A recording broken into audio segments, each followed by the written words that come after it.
Dear student, आज हम molal अवनमन स्थिरांक और उसके मात्रक को जानेंगे। तो चलिए फिर कॉपी और पेन निकाल लीजिए और समझते हैं मोलल अवनमन स्थिरांक किसे कहते हैं। तो बेटा ब्लैक पेन से लिखेंगे, हेडिंग डालेंगे मोलल अवनमन स्थिरांक, क्लियर। और ब्लू पेन से लिखना स्टार्ट करो। किसी विलेय के एक मोल को विलायक के 1000 ग्राम या 1 किलोग्राम में घोलने पर हिमांक में जो अवनमन, अवनमन बोले तो कमी, हिमांक में जो अवनमन होता है उसे मोलल अवनमन स्थिरांक कहते हैं। इसे KF से प्रदर्शित करते हैं। तो बेटा इसे भी ब्लैक पेन से लिखोगे और इसे भी ब्लैक पेन से लिखोगे।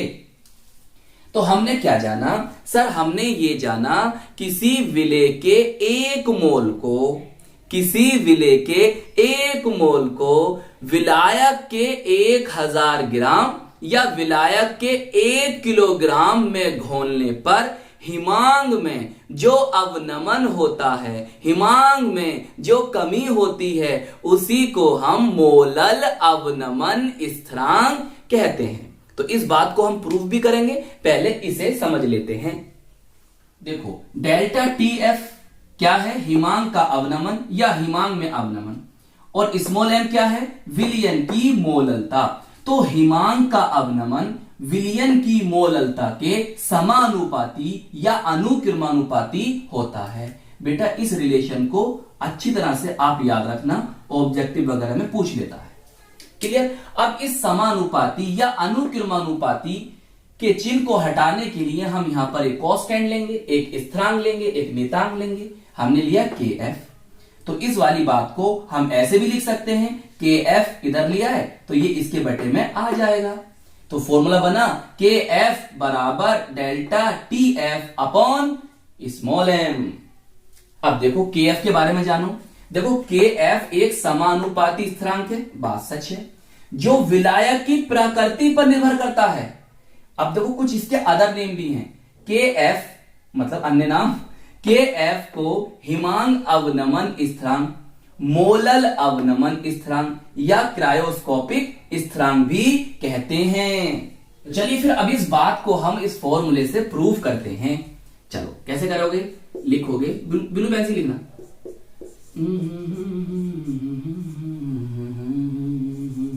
सही। अब देखो ये क्या है सर? ये तो आपने बताया विलयन की मोललता है और हम आपको पढ़ा भी चुके हैं जी। अब देखो ध्यान समझो, जो विलयन की मोललता होती है, मोलैलिटी होती है, वो क्या होती है? विलेय के मोलों की संख्या, सही, या विलेय के मोल बटे विलायक का भार या विलायक का द्रव्यमान। अगर बेटा आप ग्राम में ले रहे हो तो यहां आपको 1000 करना होगा, या अगर आप यहां पर इसको किलोग्राम में ले रहे हो तो यहां पर 1000 करने की जरूरत नहीं है। यह हमने आपको बताया था।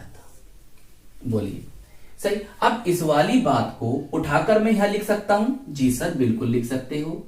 तो डेल्टा TF अपॉन n क्या है? विलेय के मोलों की संख्या बटे विलायक का भार। हम ले रहे हैं यहां पर विलायक का भार या विलायक का द्रव्यमान काय में? किलोग्राम में। बोलो इतनी बात समझ में आ गई? चलिए अब देखो ये ऊपर आ जाएगा, इसे तो रफ कर दूंगा, तो बात समझ में आ गई होगी। तो बना क्या? बना ये ऊपर आ जाएगा। तो डेल्टा TF इंटू W, चाहे स्मॉल W बना लो चाहे कैपिटल W बना लो, किलोग्राम अपॉन n, मोलों की संख्या। सही। अब देखो डेफिनेशन में ये बताइए n क्या है सर? विलेय के मोलों की संख्या। और कितनी ले रहे हो? विलेय के 1 मोल ले रहे हैं। तो n बराबर हो गया सर 1 मोल, लिख दिया। और विलायक का भार या विलायक का द्रव्यमान कितना ले रहे हो? चाहे 1000 ग्राम ले लो या फिर 1 किलोग्राम। तो हम यहां लेंगे 1 किलोग्राम। तो W हुआ हमारा क्या? इस रहने दो ऐसे, यानी W बराबर 1 kg। सही। इतनी बात समझ में आ गई? जी सर बिल्कुल समझ में आ गई। अब इसे रखो इसमें, फिर क्या होगा? अभी देखना क्या होता है। तुम बेटा नीचे नीचे करना, कभी मिलना ऐसे ऐसे कर दो, ऐसे मत करना।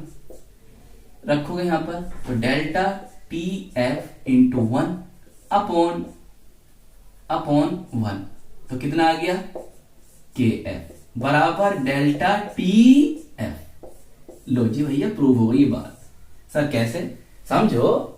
तो हमने सीखा, क्या सीखा सर, देखो विलेय के एक मोल को जब हम विलायक के 1 किलोग्राम में घोलते हैं, विलेय के 1 मोल को विलायक के 1 किलोग्राम में घोलते हैं, तो हिमांक का अवनमन या हिमांक में अवनमन या हिमांक में जो अवनमन होता है, हिमांक में जो कमी होती है, वो क्या कहलाती है, मोलल अवनमन स्थिरांक। मोलल अवनमन स्थिरांक कहलाती है। या आप ऐसे ही बोल सकते हो कि 1 मोल विलेय को 1 किलोग्राम विलायक में घोलने पर हिमांक का अवनमन मोलल अवनमन स्थिरांक के बराबर होता है। बताइए, ये डेफिनेशन यहां पर आपको समझ में आ गई? जी सर। चलिए अब इसका हम मात्रक देते हैं। मात्रक के लिए फॉर्मूला पता होना चाहिए। के एफ का मात्रक, सर फॉर्मूला तो अभी हमने सीखा है। मात्रक देखोगे कैसे निकालोगे, बराबर ये डेल्टा टी एफ है, सही। तो इसे हम क्या लिखेंगे, केल्विन। ये क्या है सर, किलोग्राम, जी सर किलोग्राम, अपॉन ये क्या है सर, मोल अपॉन मोल या मोल इनवर्स, ये इसका मात्रक होगा। सिंपल, इस फॉर्मूले से बन गया। बताइए समझ में आया? तो आज की इस वीडियो में हमने मोलल अवनमन स्थिरांक और उसके मात्रक को समझा। तो आई होप ये क्वेश्चंस आपको अच्छी तरह से समझ में आ गया होगा। अपना ख्याल रखिएगा, खूब मेहनत से पढ़ाई करते रहिएगा और हम मिलेंगे आपको इसकी नेक्स्ट वीडियो में। जय हिंद, जय भारत।